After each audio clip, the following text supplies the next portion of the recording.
Hi there, so I made a small change to the registration form and I made it shorter.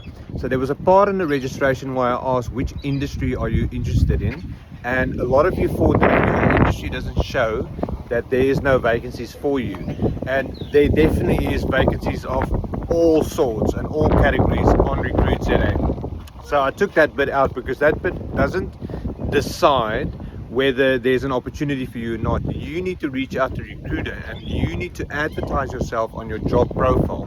The more information you put on your profile, the more you can import into our Recruit ZA CV builder. And once that is all done, you can showcase yourself really nicely to all our recruiters and employers. So that's what it's all about. It's a platform to showcase yourself. And yes, there's obviously 2,000 jobs on there as well, which you can apply for. But it's not what it's all about. It's about you showcasing and highlighting your profile. Thanks for watching. I'll see you out there.